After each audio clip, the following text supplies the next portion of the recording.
los viajes que hemos hecho. Pues mira, más de los que yo pensaba. Pues muy bien. Pues bienvenidos a todos. Bueno, hermanos queridos, de verdad que estamos muy agradecidos al Señor. Hemos estado en Miami, hemos tenido unas reuniones y unos cultos realmente preciosos. Nos han tratado los hermanos muy bien y venimos muy contentos, muy bendecidos. Todavía nos queda mucho camino. Todavía tenemos reuniones en Orlando. Tenemos que ir por primera vez. Vamos a visitar la ciudad de San Antonio, en Texas. El año pasado estuvimos en Texas, pero en otra ciudad, en Houston. En esta ocasión vamos a San Antonio. Después de ahí nos iremos a Las Vegas. No vamos a ningún casino ni nada de eso, sino es que tenemos una iglesia allí. Tenemos también reuniones especiales, cenas, culto y todo esto.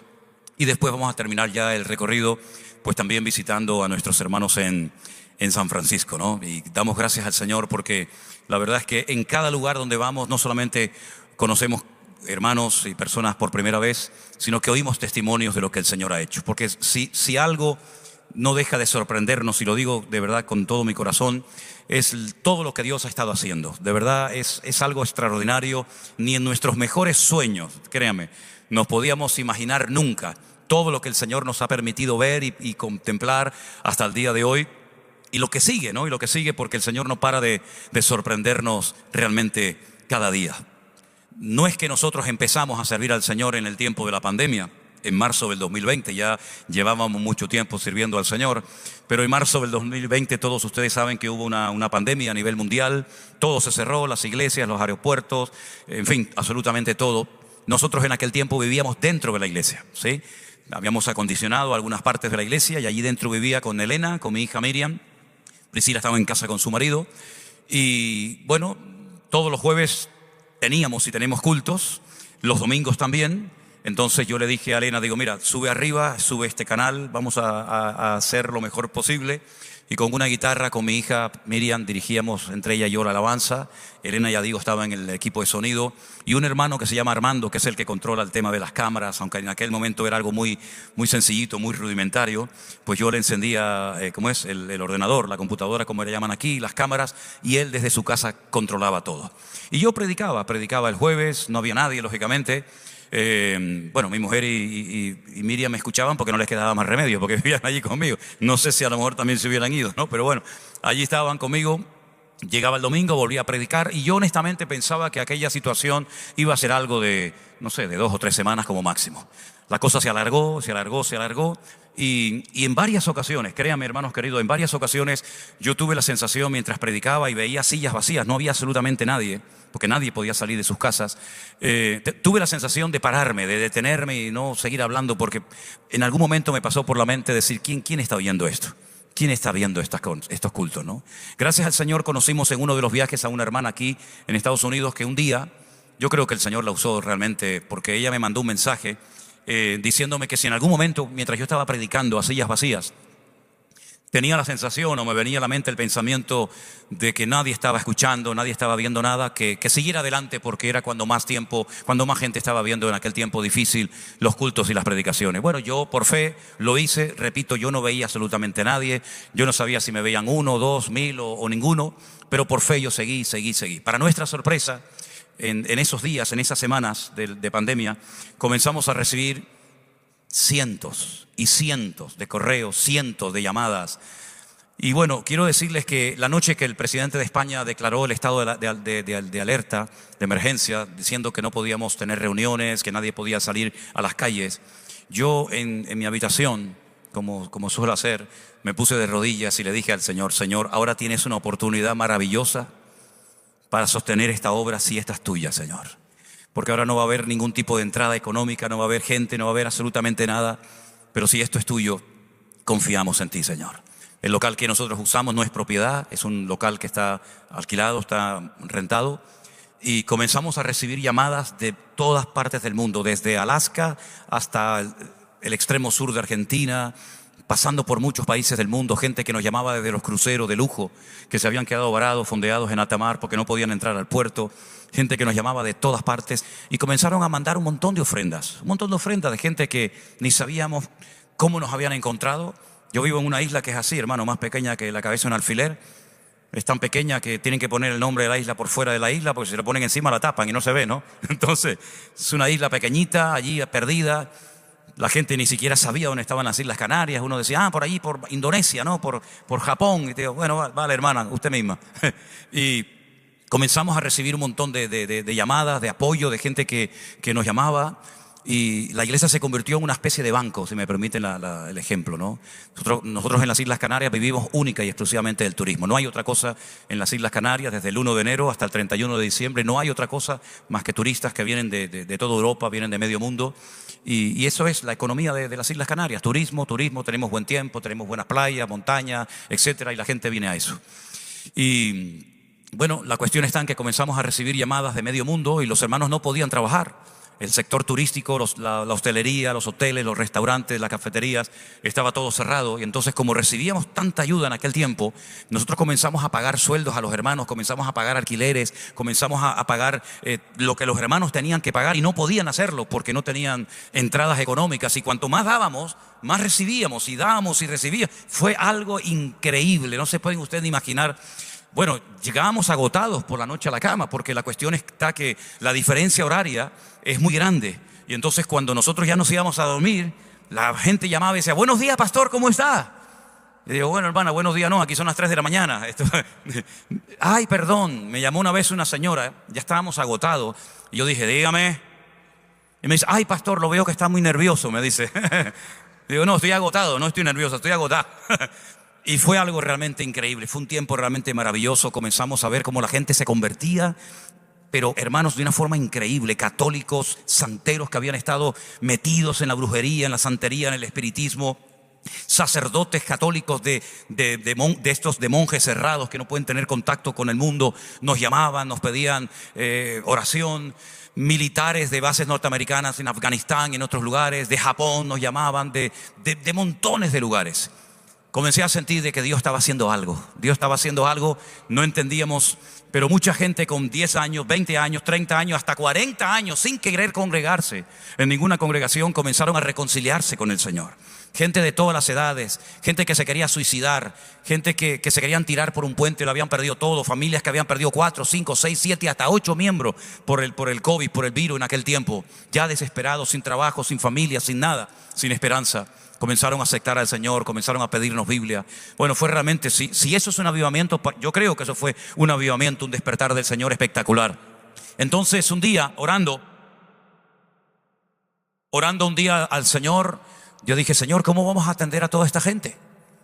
Nos harían falta 10,000 vidas para poder atender a tanta gente que se convertía, que se reconciliaban con el Señor. Nos llamaban de la selva amazónica, nos llamaban de lugares donde no había obra, no había iglesia. Entonces nuevamente me puse a orar al Señor y creo que el Señor puso algo en mi corazón que con el tiempo se ha demostrado que venía de Él, porque si no, no hubiera perdurado en el tiempo, ¿no? El Señor puso en mi corazón, lo vas a hacer virtualmente. Haz una iglesia virtual. En internet hay de todo. Hay bueno y hay cosas malas. Y entonces decidimos, yo les dije a mi familia, digo, ya sé cómo lo voy a hacer. Vamos a atender a la gente, a las miles y miles de personas que nos llaman con una iglesia virtual. Y me dijeron en casa, uy, el papá se volvió loco. ¿Qué es eso de iglesia virtual? A mí nunca me habían, ni siquiera el concepto de iglesia virtual me sonaba de nada, ¿no? Yo no estoy en contra de iglesias presenciales. Yo he sido 44 años pastor de iglesias presenciales. Hemos abierto iglesias y siempre hemos estado pastoreando gente así personalmente. Pero en esta ocasión estaba sucediendo algo diferente y había que cambiar, ¿no? Había que adaptarse a los tiempos. Y entonces comenzamos a darnos cuenta de que habían grupos de cientos de personas en Colombia, en Perú, en Ecuador, en montones de lugares. Y el Señor nos ha permitido en estos años pues poner al frente de la obra a personas que están pastoreando iglesias que nacieron a raíz de aquellos días del tiempo de la iglesia virtual. Nunca aceptamos ni aceptaremos jamás a ninguna persona en la iglesia virtual que sea miembro de una iglesia, que tenga un pastor, que esté integrado en una iglesia, pero personas que no tenían congregación, personas que incluso estaban, ¿cuántas veces? Yo creo que la iglesia virtual ya tiene también parte en el reino de los cielos, porque hemos orado por personas que a los 5 o 10 minutos máximo a la hora partían a la presencia del Señor, previamente habían entregado sus vidas a Cristo, ¿no? Y bueno, cuando escuché esta noche al pastor también que bueno, que parece ser que el Señor también lo ha bendecido y tratado a través de lo que emitíamos, nosotros no fuimos ni somos todavía conscientes de todo lo que el Señor ha hecho. Y ¿saben lo bonito de todo esto, queridos hermanos? Que la gloria y la honra se la lleva el Señor, porque nosotros no hemos hecho nada. El que ha hecho la obra ha sido el Señor. A Él ese aplauso fuerte en el nombre de Jesús. Él es el único autor de toda gloria. No tiene otra explicación. Algunos me dijeron, bueno, cuando termine la pandemia ya la gente no va a querer saber nada, ya olvídate. Digo, bueno, es que yo no estoy buscando adeptos, yo no estoy buscando seguidores míos. Yo estoy buscando llevar gente y almas a los pies de Cristo. Si quieren ir a una iglesia por aquí, una iglesia por allá, gloria a Dios, que Dios los bendiga, que para eso están, ¿no? Pero no ha parado esto, todo lo contrario. Vemos que cada día la gente hemos notado que hay hambre de Dios. Hemos notado las dos cosas. Vemos que hay lugares donde la gente va a ser entretenida. Dice la Biblia que en los últimos tiempos, ahora hablaremos un poquito de esto, dice la Biblia que en los últimos tiempos la gente tendrá comezón de oír. Es decir, tendrán ganas de oír, pero cosas que les gusten a ellos oír, ¿no?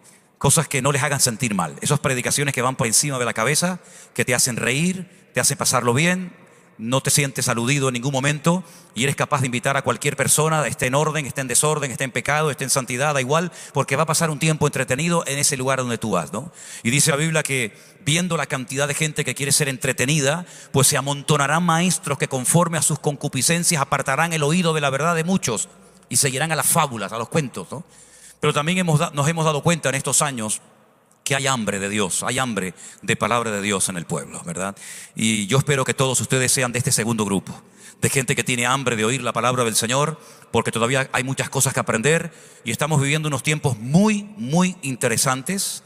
El apóstol Pablo los define como tiempos peligrosos, como tiempos difíciles, tiempos que estarán desprovistos de todo principio moral o espiritual, tiempo donde los absolutos desaparecen y todo es relativo. Si a ti te va bien, si a ti te gusta, no pasa nada, ¿verdad? Y estamos viviendo tiempos realmente difíciles para muchos creyentes que quieren ir en serio con el Señor. Espero que ninguno de ustedes se deje arrastrar por la corriente de este mundo y que el objetivo de tu vida no sea usar al Señor para ti, sino que tú seas un instrumento útil en las manos del Señor. Amén, hermanos.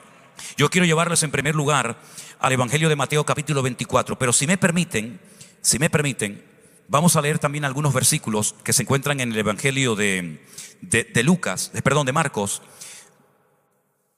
porque lo que Marcos nos cuenta, Mateo no lo relata. Entonces yo creo que nos va a venir muy bien la información que Marcos nos da referente a este pasaje. Si ustedes abren la Biblia, Mateo capítulo 24, la Biblia dice que cuando Jesús salió del templo, versículo 1, y se iba, se acercaron sus discípulos para mostrarle los edificios del templo. Sin embargo, si usted va al Evangelio de Marcos, capítulo 13, dice que Jesús salía del templo y sus discípulos le dijeron: maestro, mira qué piedras y qué edificios. También dice lo mismo, pero nos da un dato muy interesante en el versículo 41 del capítulo anterior. Jesús estaba sentado delante del arca de la ofrenda y miraba cómo el pueblo echaba dinero en el arca y muchos ricos echaban mucho, dice la Biblia. Verso 42. Vino una viuda muy pobre y echó 2 blancas, o sea, un cuadrante. Entonces, llamando Jesús a sus discípulos, les dijo: de cierto os digo que esta viuda pobre echó más que todos los que han echado en el arca, porque todos han echado de lo que les sobra, pero esta de su pobreza echó todo lo que tenía, todo su sustento. Me llama la atención que Jesús estaba mirando a la gente y los discípulos estaban mirando a los edificios. Y parece una cosa que no tiene importancia, pero para mí tiene mucha importancia. Porque hay gente que está todo el día mirando a donde no tienen que mirar. Y lo que tienen que mirar no lo miran. Y así se les va la vida.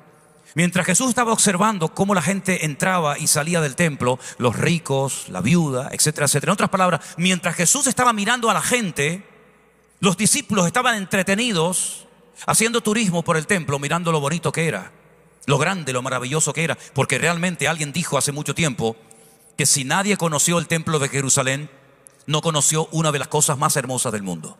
Déjenme que les diga algo. Cuando los romanos, que dominaron toda Europa, desde España, desde un punto que se llama Finis Terra, el fin de la tierra, toda Europa, todo el norte de África y todo Oriente Medio, ellos cuando llegaron a Israel encontraron 3 cosas que les llamaron poderosamente la atención, que nunca habían visto en ninguna región del mundo.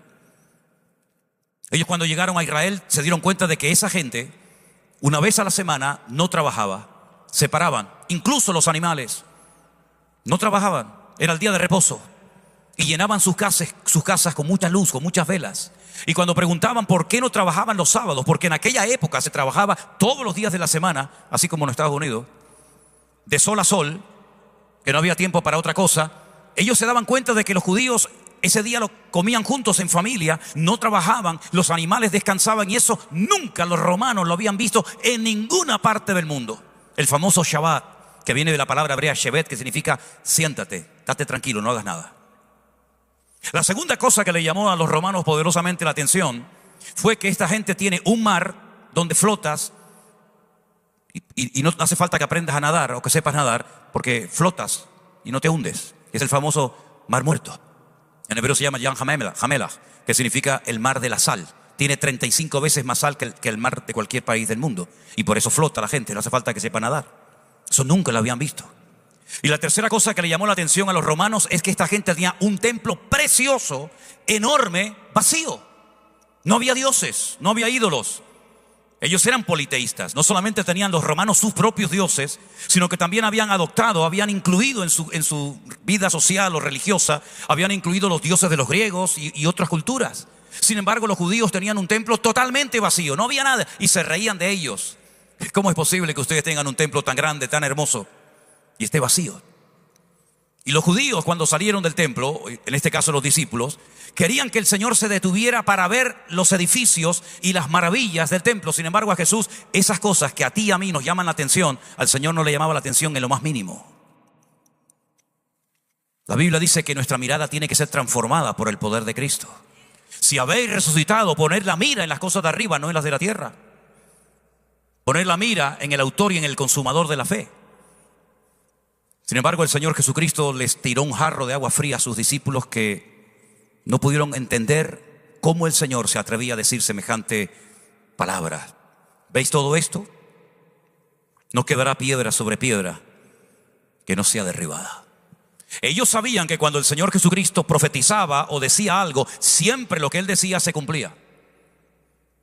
Por lo tanto, ellos tuvieron temor, porque lo que el Señor les acababa de decir jamás ningún profeta lo había dicho. Bueno, cuando el Señor Jesucristo entró triunfalmente en Jerusalén, que fue un día espectacular en el ministerio y en el panorama escatológico de la Biblia, porque ese era el día que había profetizado el profeta Daniel, que el Mesías entraría triunfalmente a la ciudad de Jerusalén. Sabe pues y entiende que desde la salida de la orden para restaurar Jerusalén hasta el Mesías príncipe, y dice el tiempo en el que vendría. Por eso el Señor, cuando va montado en el pollino de asno, Él llora y dice: Jerusalén, Jerusalén, que matas a los profetas y apedreas a los que yo te envío. ¿Cuántas veces quise juntar a mis hijos como la gallina junta sus polluelos y no quisisteis? Vuestra casa os quedará desierta. Pero parece como que esa palabra no la entendieron. Vuestra casa os quedará desierta. Y entonces el Señor Jesucristo entra por el este, por el oriente, bajando del Monte de los Olivos, y cuando va a entrar a la ciudad de Jerusalén, toda la ciudad de Jerusalén sale fuera y comienza a decir una frase que no se decía más que al sumo sacerdote cuando venía de otra dirección. Ahora les voy a decir por qué. La gente salió y comenzó a decir: Baruch haba beshen Adonai, bendito el que viene en nombre del Señor. Y entonces la gente le dijo a los discípulos: díganle a la gente que no diga eso, porque el sumo sacerdote, cuando se iba a Belén, donde se criaban los corderos para el templo, y venía con los 2 corderos para ser sacrificados en el tiempo de la Pascua, cuando lo veían en el horizonte venir al sumo sacerdote, al Cohen Gadol, dice la historia que la ciudad salía por otro lugar, por otra puerta, y decían exactamente lo mismo que le dijeron al Señor Jesucristo: bendito el que viene en el nombre del Señor. Pero ahora se lo están diciendo a otra persona que no es el sumo sacerdote y que está entrando por otra puerta. Por eso ellos están viendo que están rompiendo esquemas. ¿Puede el Señor romper esquemas en tu vida? ¿O tienes al Señor tan estructurado y tan limitado en tu vida que ya el factor sorpresa se ha perdido en tu vida, querido hermano y amigo? El Señor Jesucristo entró triunfalmente en Jerusalén. Y es interesante notar que Él sabía perfectamente que ese templo iba a ser destruido. Por eso Él dijo: esta casa os quedará desierta. Pero parece como que nadie se percató, nadie se dio cuenta de la repercusión de esta palabra. Ahora es cuando la entienden. Ahora es cuando va un paso más allá y dice: quiero que observen todo esto, porque no quedará piedra sobre piedra que no sea destruida. Si el monte Moriah, donde está el templo, está aquí, la palabra Moriah significa el monte donde Dios me enseña, ¿verdad? Entre el monte Moriah y el monte de los Olivos hay un barranco que se llama el torrente del Cedrón, donde se tiraba toda la basura, donde dice la Biblia que la piedra que desecharon los edificadores vino a ser la cabeza del ángulo. Ese torrente lo bajaron y comenzaron a adentrarse en el monte de los olivos, donde está el huerto de Getsemaní. Y cuando estaban en ese lugar, 4 de los discípulos de Cristo, lo dice Marcos, Pedro, Jacobo, Juan y Andrés, llaman al Señor aparte y le dicen: ¿cuándo serán estas cosas y qué señal habrá de tu venida? Si Jesús tenía 12 discípulos y los 12 oyeron la declaración del Señor de que no quedará piedra sobre piedra, ¿por qué solamente 4 se atrevieron a acercarse al Señor a hacer una pregunta? Si no hubieran preguntado al Señor esto, todo el capítulo 24 de Mateo no lo hubiéramos tenido nunca. Porque todo lo que leemos en Mateo capítulo 24 y parte del 25 es la respuesta que el Señor le da a las preguntas que los discípulos le hacen al Señor. Esa profecía de que no quedaría piedra sobre piedra se cumplió literalmente en el año 70 después de Cristo. Cuando Tito, que era un general romano, que era el hijo del emperador romano Vespasiano, entra a la ciudad de Jerusalén, se corrió la noticia de que los judíos habían escondido dentro de las piedras el oro y las despedazaron, las desmenuzaron, no dejaron piedra sobre piedra, y todo lo que robaron, todo lo que lograron conseguir, se lo llevaron a Roma y construyeron un enorme templo, pero no a la vida, sino a la muerte. Y ese templo se puede visitar hoy en día y es el famoso Coliseo Romano, que antes de entrar a él hay un arco que se llama el famoso Arco de Tito, donde se ven como algunos tesoros del templo de Jerusalén, incluida la menorá, que es ese candelabro de 7 brazos, se lo llevaron a Roma. Y es interesante notar cómo todo se cumplió al pie de la letra. Pero este capítulo 24 de Mateo es un capítulo que tiene una característica muy interesante. Por ejemplo, en la Biblia hay profecías que ya se cumplieron. Se cumplieron. Están ahí para darle credibilidad a las que todavía no se han cumplido.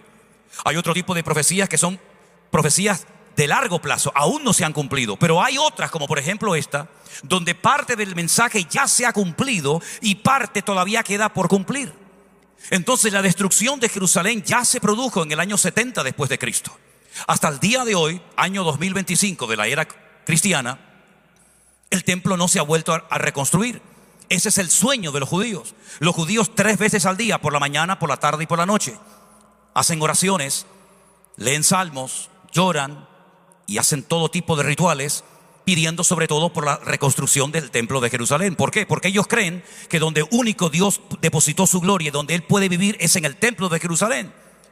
Ellos no creen que un creyente puede ser el templo del Espíritu Santo, como decía Pablo. No quiero, hermanos, que ignoréis que vuestro cuerpo es el templo del Espíritu Santo de Dios, el cual mora en vosotros.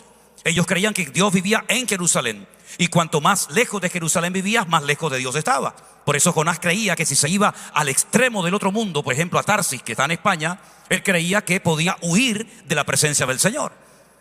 Ahora bien, es interesante notar que todos los días, 3 veces al día, en una oración que se llama Shaharit, la otra se llama Minjá, la otra se llama Arbit, todos los días oran para la reconstrucción del templo. Los que están empeñados en la reconstrucción del tercer templo van de negro, van de luto, están de luto. Cuando se casan, cogen una copa, la meten en un trapo, la tiran al suelo y la pisan y la rompen. ¿Para qué? Para recordar que los romanos destruyeron el templo de Jerusalén hace 2000 años. Cuando un judío construye una casa, deja una parte sin arreglar, como fea, como no terminada, para que cuando la vea, sepa que el templo de Jerusalén fue destruido y aún no tienen templo. Van a un muro que no formaba parte del templo, sino era un muro de contención que se llama el Kotel Hamarabí, que es el famoso muro de los lamentos, donde meten papelitos y oran para que el templo sea vuelto a reconstruir. Y todo está preparado, absolutamente todo está preparado. Las trompetas, las vestiduras de los sacerdotes, absolutamente todo está ya preparado para que en cualquier momento, pues, los judíos suban otra vez al monte Moriah, que están deseando hacerlo, y vuelvan a reconstruir el tercer templo, donde dice la Biblia que el anticristo se sentará haciéndose pasar por Dios y se levantará contra todo lo que es objeto de culto, tanto que se sienta en el templo de Dios haciéndose pasar por Dios. Ahora, el Señor Jesucristo habló más de 50 veces de que Él volvería a este mundo. Ahora, es interesante notar, porque en la Biblia a veces hay cosas que se hacen que en nuestra cultura ya no tienen ninguna aplicación, ninguna razón de ser, como por ejemplo eso de mojar pan en vino. Eso, ¿a quién moja pan en vino y se lo da a otra persona? Nadie. Pero en aquella época era algo un gesto muy cariñoso, un gesto de amor, de decir: aquí estoy contigo, tus problemas son mis problemas, mi casa es tu casa, te ofrezco mi corazón, estoy dispuesto a dar mi vida por ti. Eso fue lo que hizo el Señor, ¿no? Por ejemplo, con Judas Iscariote. Pero había un gesto muy interesante que se hacía a la hora de la comida, que consistía que cuando una persona, por ejemplo, estaba en la mesa comiendo, y alguien lo llamaba. Imagínate que alguien le llama y si tienes que salir, tienes que hablar con alguien. La persona iba a volver. Si la persona iba a volver, cogía la servilleta. ¿Alguien tiene algún pañuelo, un trapito o algo que me puedan? ¿Usted tiene, hermano? Pero sin moco, ¿no? No tiene nada, ¿no? Está bien, perdón. Borren esto. A veces me salgo del guión, perdón. Imagínense que yo estoy comiendo en la mesa y me llaman. Y tengo que salir, pero voy a volver a la mesa a comer. Entonces lo dejaba así dobladito encima de la mesa. Y yo me iba. Entonces cuando pasaba el camarero, el sirviente, el criado, y veía en ese lugar de la mesa el trapito así colocadito, decía: no retiremos el plato, dejemos todo porque va a volver. Pero si yo terminaba de comer, con permiso, y hacía así, el camarero pasaba, el sirviente decía: ya terminó. No tenía que decir nada, solamente decir: ya terminé. ¿Cómo te lo pongo así? Gracias, hermano.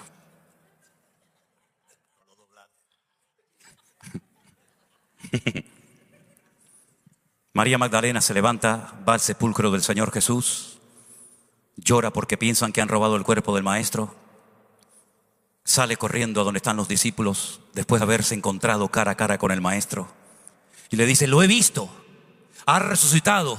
Un ángel me dijo: no busques entre los muertos al que vive, porque ha resucitado.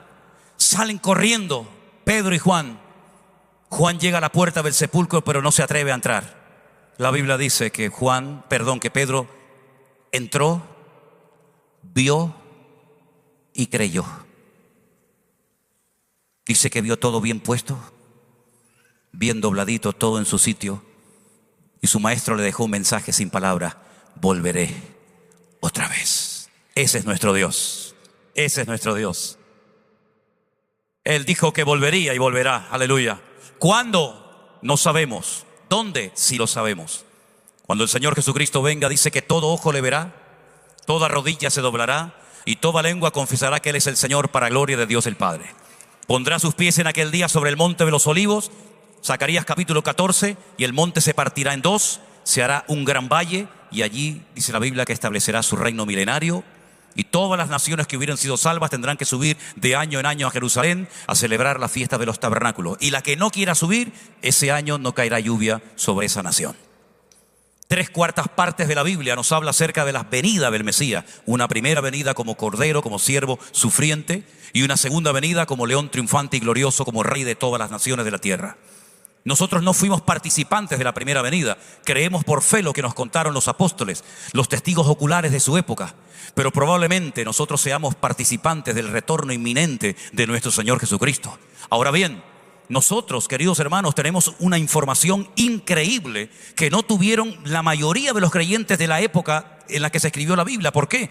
Porque he dicho muchas veces, seguramente algunos me han oído decirlo, que si nosotros hubiéramos sido miembros, por ejemplo, de la iglesia de Corinto, tendríamos 2 cartas solamente, la primera y la segunda carta de Pablo a los Corintios.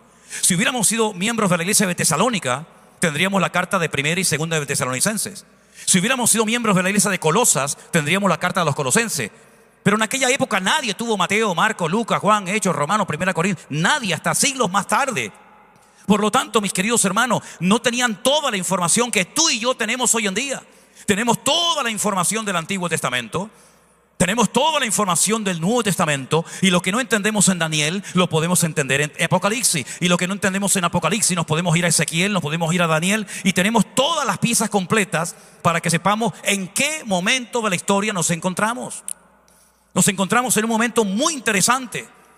Nos encontramos en un momento donde hay una serie de características que nos van a indicar la proximidad del retorno inminente de nuestro Señor Jesucristo. Por ejemplo, como dije hace un instante, una de las señales de los últimos tiempos que nos indica que nos estamos aproximando al retorno inminente de Cristo es que muchos tendrán comezón de oír, es decir, tendrán ganas de oír, pero de oír tonterías, cosas que les entretengan, cosas que no les sacuda la conciencia, cosas que no te confronten con tu pecado, cosas que se te digan y te caen bien. Me acuerdo en 1990, en la ciudad de Buenos Aires, en Argentina, en muchísimas iglesias había en la fachada de los templos: aquí oramos por la prosperidad.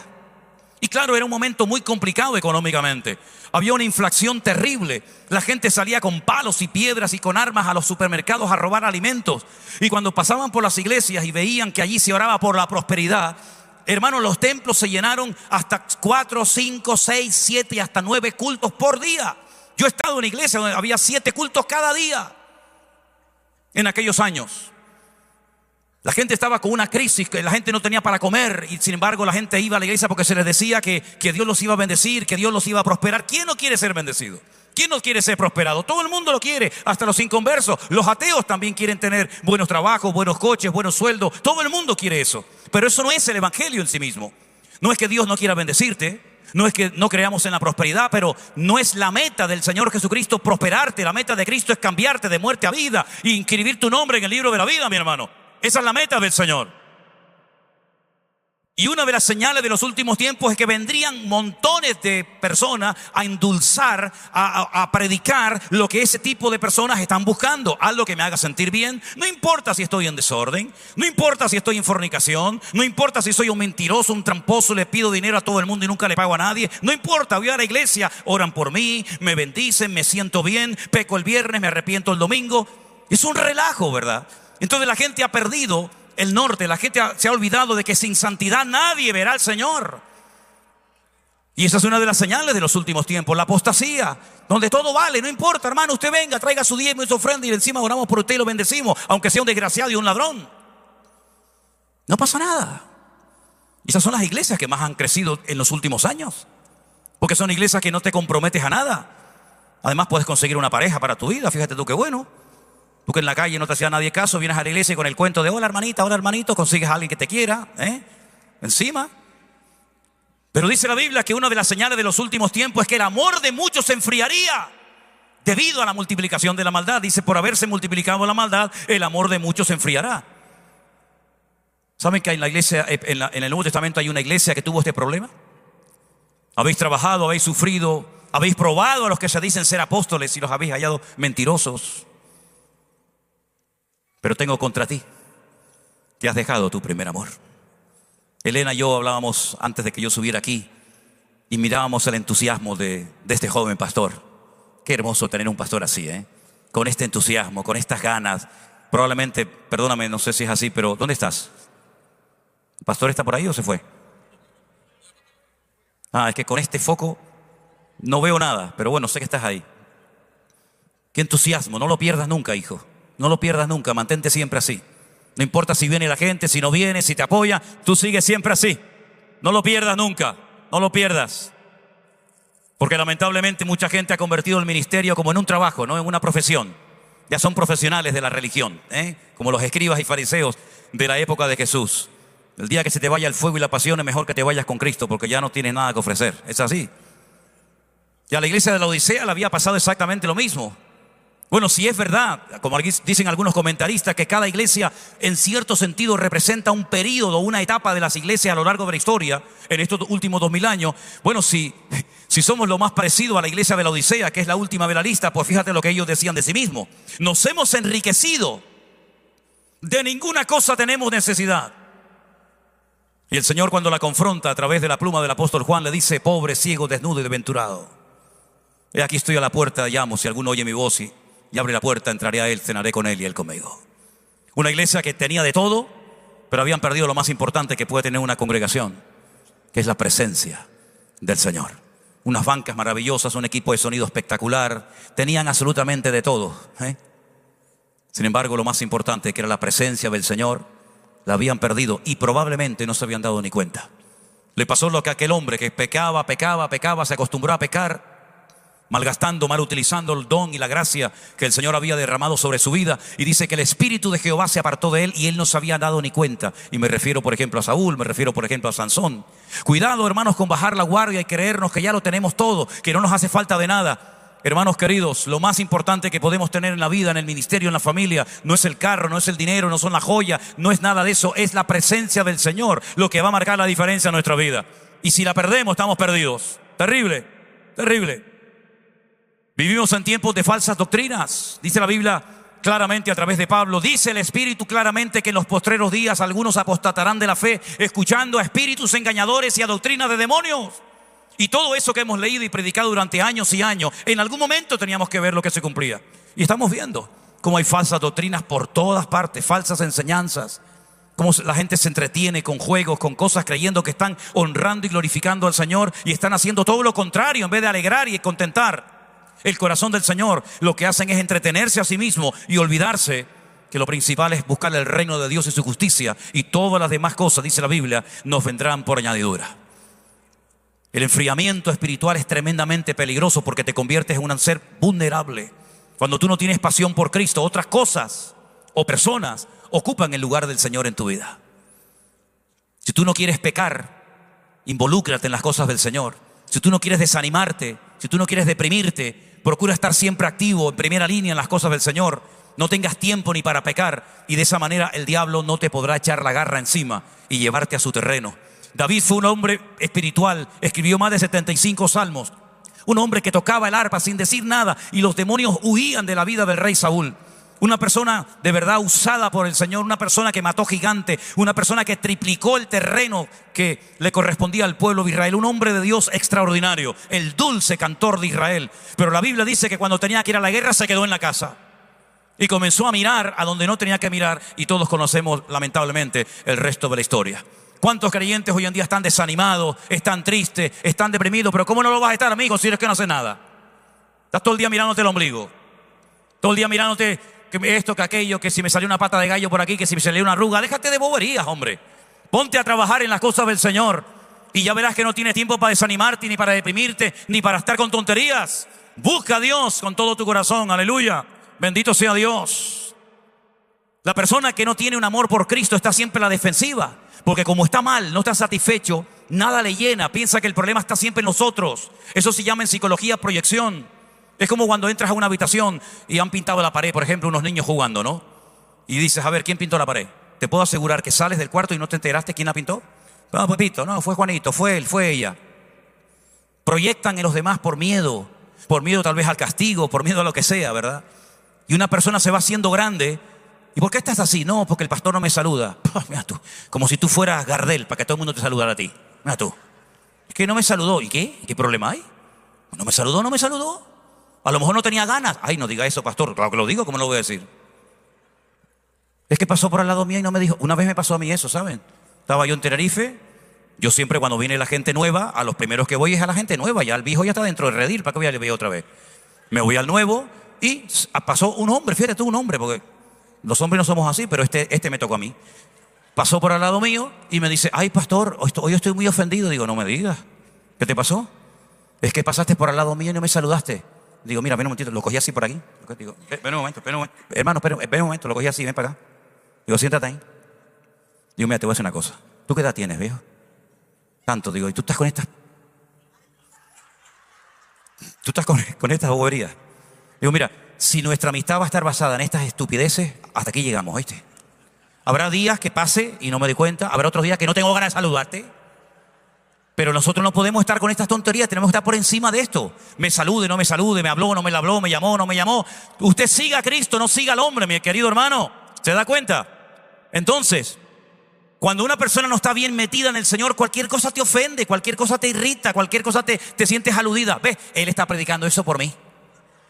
Fíjate tú lo importante que te crees que yo tengo que subir a un púlpito, coger un micrófono, hablar contigo, lo que no me atrevo a decirte en público. Ay, mijo, ¿cómo se ve que tú no me conoces?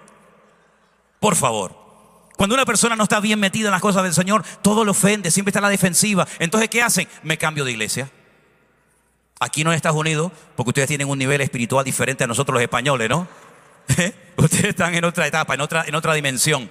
Pero allí en España se van a la otra iglesia. Claro, como allí nadie lo conoce, ya, pero en cuanto te conocen, amigo, vuelve otra vez el tema. Y vuelve otra vez el tema. Y aunque la mona se vista de seda, mona se queda. ¿Te das cuenta?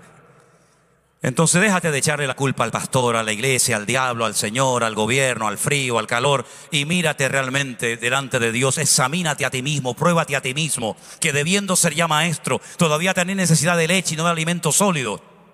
Y eso es lo que nos enseña la palabra, que tenemos que ser gente entendida en los tiempos, que cuando veamos las cosas no las interpretemos como el mundo las interpreta, porque dice la Biblia que el hombre natural no percibe las cosas que son del Espíritu. Por el contrario, el hombre que tiene el Espíritu de Dios todo lo prueba, todo lo examina y hace una lectura completamente diferente de las cosas. No es que veamos al diablo en todos lados, porque esa es otra. Hay creyentes, hermanos, que tienen una facilidad y un don para ver al diablo por todos los lados. Y yo le dije una vez a una, digo, qué pena que no tengas el mismo don para ver al Señor por todas partes. Porque tú ves al diablo por todos lados, pero yo veo a mi Señor por todas partes. Desde que me levanto hasta que lo acuesto, lo veo por todos lados. Bendito sea Dios. Entonces, que no se enfríe tu corazón. Que no se enfríe tu relación con el Señor. Como le decía Pablo a Timoteo, aviva, hijo, aviva el fuego del don de Dios. Es que me duele el estómago, pues tómate un vaso de vino. Esto era para Timoteo, no para ustedes, Tómate un vasito de vino. Es que me están criticando, sufre penalidades como buen soldado de Jesucristo. Él pensaba que a lo mejor Pablo iba a decir, bueno, vente, que te están machacando. Y dice, no, quédate ahí, cumple con tu ministerio. Haz obra de evangelista. Porque la fe que tienes habitó primeramente en tu abuela Loida y después en tu madre Eunice, y creo que en ti también.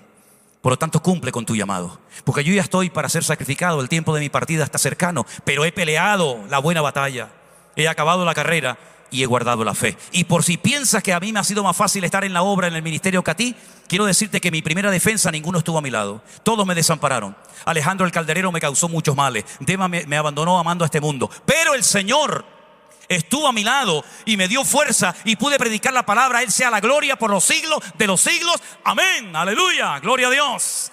En otras palabras, mis queridos hermanos, nuestra fe va a ser probada. Vivimos en tiempos complicados, en tiempos difíciles. Y no les digo nada a los muchachos, los jóvenes que van a las escuelas y a las universidades, las basuras y las locuras que están tratando de meterles en la cabeza. Por eso tenemos que reforzar la enseñanza en el hogar. Pero no solamente una enseñanza, digamos, de tipo teórica, sino que puedan ver en papá y en mamá que viven lo que predican y lo que me piden a mí que haga. Porque de nada sirve que le digas al niño que venga al culto, que venga a la iglesia, si una hora antes de venir a la iglesia estuviste en la mesa criticando a la iglesia y al pastor.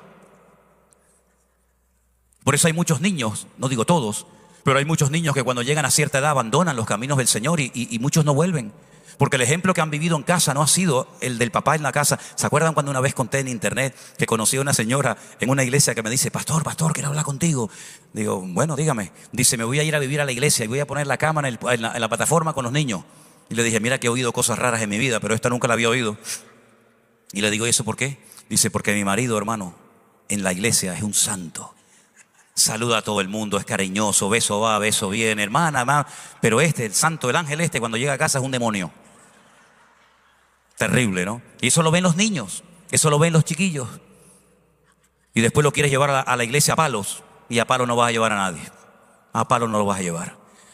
Los tiempos finales serán tiempos difíciles, tiempos donde tendremos que aprender a vivir por fe. Porque ya para muchos creyentes esto de vivir por fe como que les suena chino. Pero la Biblia dice que el justo, en la versión Reina Valera, que Reina Valera fue un cura español nacido en Sevilla, que fue la que tradujo la Biblia, él tradujo ese texto como el justo por la fe vivirá, pero el texto original dice que el justo, el justo existe, es decir, la existencia misma se debe a la fe de tu corazón. En otras palabras, si dejas de alimentar tu fe adecuadamente, si envenenas tu fe con conceptos, con ideas y con historias raras, tu existencia está en peligro y te haces una persona tremendamente vulnerable. Porque la mayor protección que tiene nuestro hogar no es la alarma que tienes, ni los candados que pongas en la puerta. La mayor protección que tienes es que tú estés alineado con el Señor. Y entonces podrás decir, en paz me acostaré y asimismo dormiré, porque solo tú, Señor, me haces vivir confiado. Y caerán a tu lado 1000 y 10.000 a tu diestra, mas a ti no llegará, por cuanto en Dios ha puesto tu confianza. Y aunque un ejército acampe contra mí, no temerá mi corazón, porque Jehová es mi luz y mi salvación. Alzaré mis ojos a los montes, ¿de dónde vendrá mi socorro? Mi socorro viene del Señor, el que hizo los cielos y la tierra. No dará tu pie al resbaladero, ni se dormirá el que te guarda. Él guardará tu salida y tu entrada, desde ahora y para siempre. En otras palabras, te darás cuenta que la Biblia no es solamente papel y tinta, sino que es vida en tus huesos. Y vives tranquilo y confiado, no importa si eres mayor y ya tienes una cierta edad, o eres joven recién empezando en la obra o en los caminos del Señor, no importa. Cuando tú estás bien alineado con el Señor, vas a ver estas señales terribles. Por ejemplo, una de ellas dice que en los últimos tiempos vendrán falsos cristos. Ahora, hay gente que piensa, valga la redundancia, que el Señor Jesucristo se llamaba Jesucristo. Y Él no se llamaba Jesucristo. La traducción que nosotros tenemos del Nuevo Testamento viene del griego, ni siquiera del arameo, que era el idioma de la época de Jesús. Y la palabra Cristo es el equivalente a la palabra Mesías, que en hebreo es Mashiach, que significa alguien que ha sido ungido. En los tiempos de la Biblia, a los ungidos, como por ejemplo a los reyes o a los profetas, se les derramaba un aceite, no cualquier tipo de aceite, sino un aceite específico que se preparaba, se diseñaba con oración y con mucha preparación para decir públicamente que el Señor estaba con él y que ese aceite representaba la presencia del Señor con ese rey o con esa persona. Por ejemplo, dice la Biblia que Saúl fue ungido. David fue ungido por el profeta Samuel cuando fue a ungirlo delante de todos sus hermanos y de su padre Isaí. Así que la palabra Mashiach, Cristo o Mesías, significa ungido. El nombre realmente del Señor Jesucristo era Yeshua HaMashiach, es decir, era Jesús el ungido. Y es interesante notar porque el Señor Jesucristo dice que en los últimos tiempos vendrán falsos ungidos que engañarán a muchos, que incluso puede ser que hagan ciertos actos sobrenaturales o espectaculares, que sorprendan a las almas incautas, a esas personas que dice la Biblia que son como estrellas fugaces, como árboles otoñales, ¿verdad? Y la Biblia dice que tenemos que tener cuidado con los falsos ungidos y con las falsas unciones, atribuyéndole a Dios lo que Dios no ha hecho. ¿Y cuántas veces han ocurrido en las congregaciones cosas que no tienen nada que ver con el genuino mover de Dios y que la gente ingenua cree que es Dios el que está detrás de esa manifestación? Podríamos hablar horas de estas cuestiones, pero solamente les digo algo. ¿Cómo podemos filtrar? ¿Cómo podemos saber si lo que este hombre está diciendo es verdad o no? ¿Cómo podemos saber si esta manifestación, sea cual sea, viene de parte del corazón de nuestro Dios o es producto tal vez de la carne o de la emoción o de un sentimiento pasajero? Para eso tenemos el filtro de la palabra de Dios, mis queridos hermanos.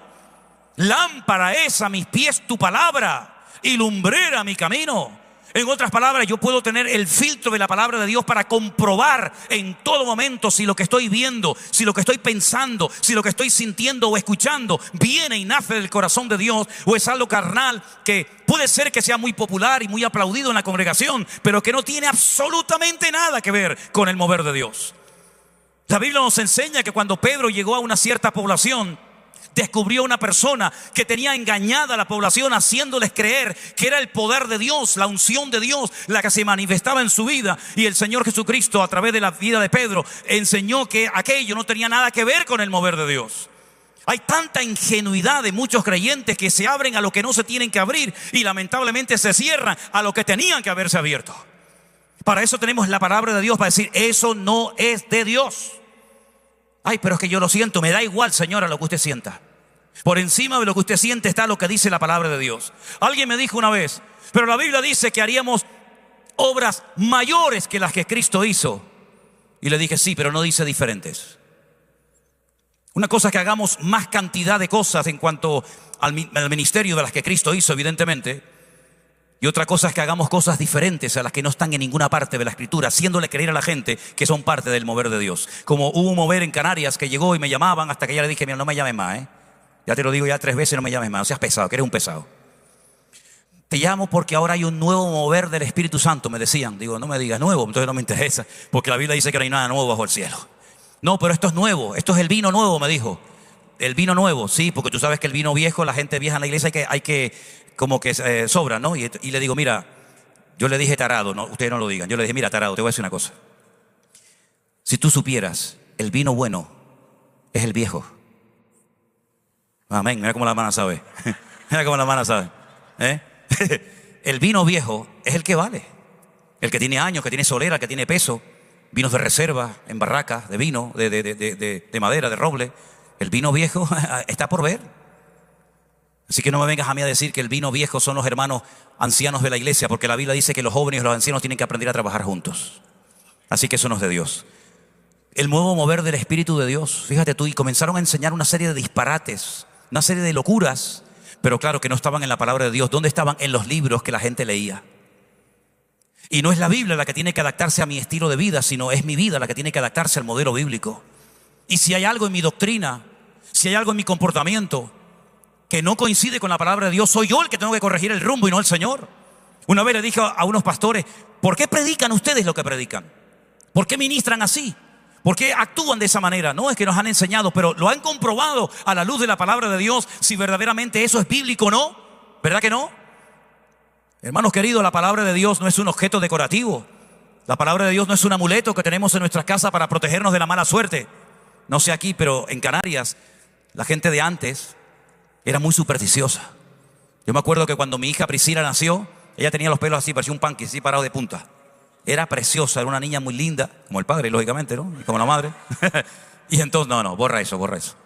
Y entonces la gente por la calle nos paraba y nos decía: ay, tienen que ponerle un lacito rojo a la niña para que no le hagan mal de ojo. Y le digo: mire, señora, el que le haga algo a mi hija es hombre muerto. Así que usted no se preocupe con eso. ¿Sabe? Mi padre fue torero y los toreros son gente muy supersticiosa. Entonces no puedes decir gato negro, porque entonces eso es que lo va a coger el toro ese día. No puedes poner el sombrero encima de la cama, no puedes pasar por debajo de una escalera. Ay, que se rompió el salero, o se rompió el espejo. Oye, qué frustración es vivir así, mi niño. Que si el gato, que si el tigre, que si el ave. Déjame en paz, por favor. Me tienes agobiado. Deja al gato negro. Si nació negro, pues nació negro, mijo.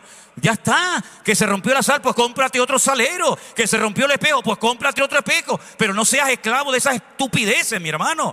Dice la Biblia que mayor es el que está en nosotros que el que viene contra nosotros. Vendrán por un camino y se van por todo. Aleluya. Así que vivan tranquilos, hermano. Me dice un día una hermana cuando terminé. Yo no sé cuándo tengo que terminar, la verdad es que no tengo ni idea. Así que háganme señales porque yo no sé ni por dónde voy. Me dijo una vez una hermana: claro, usted habla así porque usted no tiene el vecino que yo tengo, me dijo. Digo: ¿y qué vecino tiene usted? Dice: yo tengo un santero. ¿Un santero? ¿Y qué? No, porque cuando llego a mi casa me mete cosas por abajo de la puerta y me deja ahí cocos y velas y vainas raras. Y le dije: ¿y usted le tiene miedo a él? ¿El que le tiene que tener miedo? ¿Él es el que le tiene que tener miedo a usted? ¿Qué cosa está diciendo? Como si el Señor viviera aquí dentro, cuando el Señor dice que vive en nuestros corazones y a donde vamos Él viene conmigo. Estábamos un día en Tenerife y tenemos una iglesia allí como en el campo, y entonces me viene un muchacho cubano, perdón los cubanos, pero era así, es cubano, ¿qué vamos a hacer? No es ningún delito ser cubano, pero es que era cubano. Un muchacho cubano de color, que es una estupidez decir de color, perdone que le diga, yo eso lo veo tan cursi, de color. ¿Qué es de color? Es negro, de color. De color eres tú, que eres blanco y te vas a la playa y te pones rojo. Y te ahogas y te pones azul. Y te atragantas y te pones morado. Una tontería más grande. Un negro cubano, punto, ya se acabó. Y me dice: mira, ¿quién es el encargado de todo esto? Digo: yo soy el pastor. ¿Por qué? Y me dijo así, agárrate. Me dice: te voy a destruir a ti, a tu familia y todo esto. Ay, amigo, ay. Y este dice, yo decía: este no sabe con quién vino a dar. Digo: mira, eso no te lo crees ni tú, compadre. Digo: ¿a qué no? ¿A qué no? Empezaron a hacer de todo. Un día llega mi hija y me dice: papá, afuera en la iglesia hay un perro muerto. Y era un pavo que le habían cortado la cabeza. Lo pusieron boca abajo con 2 cocos y unas velas negras. Mataron gallinas, pavos, pusieron velas. Tiraron todo el dinero. Al final se fueron divididos, arruinados, y el lugar que era de ellos ahora es nuestro, para la honra y para la gloria del Señor. A mí me encantan estas cosas. El otro día paramos por la carretera. Teníamos Simeones, ¿no? Bueno, déjenlo, ya está. Y paramos en la carretera. Y cuando veo así digo: ay, mira, un trabajo de santería, de brujería. Había ahí comida y de tal. Y a mí esas cosas, como dice la Biblia, destruirá sus altares. Le metí un paradón al altar. No tenga miedo del enemigo, hermano. Estoy seguro que ni la muerte, ni la vida, ni ángeles, ni principados, ni potestades, ni lo presente, ni lo porvenir, ni lo alto, ni lo profundo, ni ninguna cosa creada nos podrá separar del amor de Dios en Cristo Jesús, Señor nuestro. Antes bien, en todas estas cosas somos más que vencedores. Y a su nombre, más que vencedores, mi hermano. Aleluya, gloria a Dios.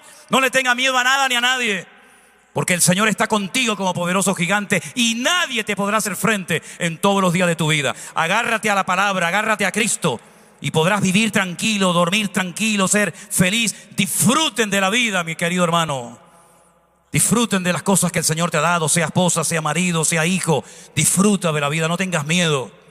Más vale bocado seco y en paz con la bendición de Dios que casa llena de provisión, pero llena de contienda. Cierra tus ojos en esta noche. No conozco a muchos de ustedes que han venido a esta reunión en esta noche, pero déjenme que les diga algo.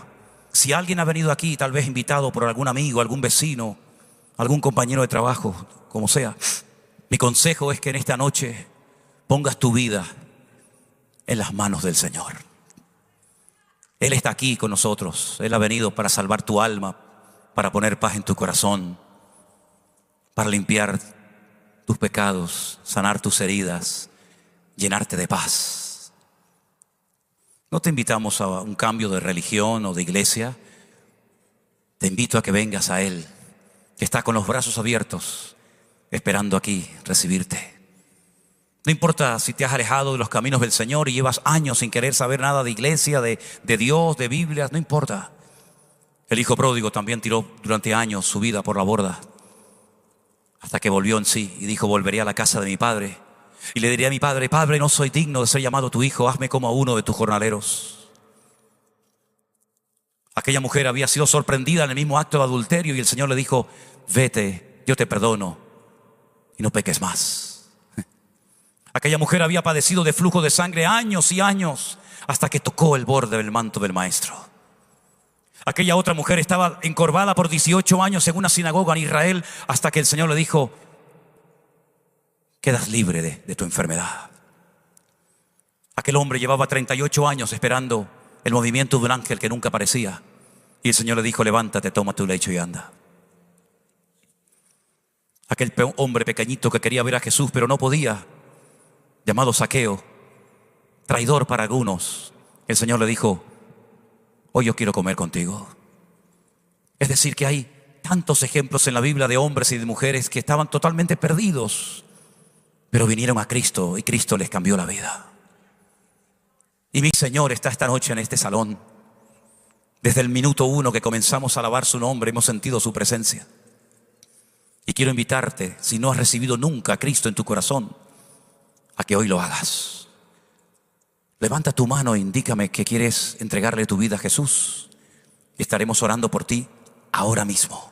Ahí donde estás, levanta tu mano. Y eso significa de que tú hoy aquí quieres recibir a Cristo como tu Señor y como tu Salvador personal. ¿Hay alguien? Levante su mano ahora mismo. Dios te bendiga. Amén. ¿Alguien más? Dios le bendiga. Dios te bendiga a ti también. Gloria a Dios. Mientras los demás hermanos creyentes estamos orando, los que levantaron su mano, si son tan amables, vengan un momentito, déjenme orar por usted, por favor. Los que levantaron la mano, vengan, no tenga temor. Venga. Gloria a ti, Jesús. Gracias, Señor amado. Gloria a Dios. Dios te bendiga. ¿Cómo te llamas? Mucho gusto. ¿De dónde eres? Qué bueno, me alegro mucho que estés con nosotros. Gloria a Dios. Déjame saludar por aquí. ¿Usted pasa por primera vez a la plataforma? ¿Cómo se llama usted? Dios le bendiga, mucho gusto. ¿Usted? Dios te bendiga. Hola, guapísima. Hola, mi amor. Linda. ¿Tú también? ¿Cómo te llamas? Dios te bendiga. Natanael, el regalo de Dios. El regalo de Dios. Qué bigote tienes, ¿eh? Qué bigotazo que tienes. Igualmente, Dios te bendiga. ¿Usted también quiere entregarle su vida a Jesús? ¿Cómo te llamas? ¿Perdón? Amada. Wow. Claro que eres muy amada. Por el Señor eres muy amada. ¿Tú cómo te llamas? Ana. ¿La primera vez que pasas hacia adelante? He pasado. Sí. Y estoy buscando al Señor. El Señor no tienes que buscarlo, Él no se perdió. El que se ha perdido eres tú. Pero quieres volver a Jesús esta noche. Pero te vas a ir y no vas a volver a pecar en lo mismo, ¿eh? ¿Me entiendes? No vas a volver otra vez a lo mismo. ¿Me entiendes, verdad? Aquí se queda eso para siempre. Dios te bendiga. Javier, mucho gusto. ¿Este muchacho cómo se llama? Dios te bendiga, me alegro mucho. Tú también. Nos acercamos un poquito. Voy a pedir, por favor, que repitan conmigo esta sencilla oración. No es una fórmula mágica, ni mucho menos. Es simplemente una forma de acercarnos a Dios. Muchachos, repitan conmigo en alta voz: Señor Jesús, en esta noche te pido perdón por mis pecados. Perdóname, Señor. No me mires a mí. Mi Señor, perdóname, Jesús, por mis pecados. Nunca más quiero volver a pecar en lo mismo. Yo te recibo personalmente. No les oigo, yo les recibo personalmente como mi Señor y Salvador personal. Me rindo a ti, Señor Jesús. Creo que tú moriste en la cruz por mis pecados y que resucitaste al tercer día. Perdóname, Señor. Perdóname, Dios mío. En el nombre de Jesús, en el nombre de Cristo Jesús, yo me rindo a ti, Señor. Aquí dejamos las drogas. Aquí dejamos el trapicheo de vender y comprar. Aquí se acabó. Todo eso se acabó. Lo que han robado lo van a devolver. Las relaciones ilícitas que habéis mantenido aquí se quedan. Y a partir de hoy solamente van a honrar y adorar al Rey de Reyes y al Señor de los Señores. Momento, no aplaudan. Van a huir de toda situación que te hace vulnerable y otra vez vuelves otra vez a lo mismo. Hay tentaciones que para no caer en ellas lo mejor es salir corriendo. Rodéate de gente sana. Pide ayuda, cristianos. Y el Señor te va a usar y te va a bendecir, pero hay un precio que pagar, ¿eh? Eso no es apretar un botón y ya está. Hay un compromiso. Tienes que orar cada día. Si no tienen una iglesia donde congregarse, aquí por ejemplo ya tienen una. Pero vayan en serio con Cristo. Vayan en serio con el Señor. Señor, gracias por estas vidas que en esta noche se han entregado a ti. Pedimos que la semilla que ha sido plantada en sus corazones germine y dé fruto a 100 por 1, Señor. Y gracias porque tu palabra nos dice que hay gozo en los cielos por almas que han pasado hoy de muerte a vida. Y a ti te damos toda la gloria y toda la honra en el nombre de Jesús. Y ahora sí podemos aplaudir al Señor. Amén. Saluden a estas personas, hermanos de la iglesia. Pastor, acérquense, denle un abrazo de bienvenida. Que Dios les bendiga grandemente.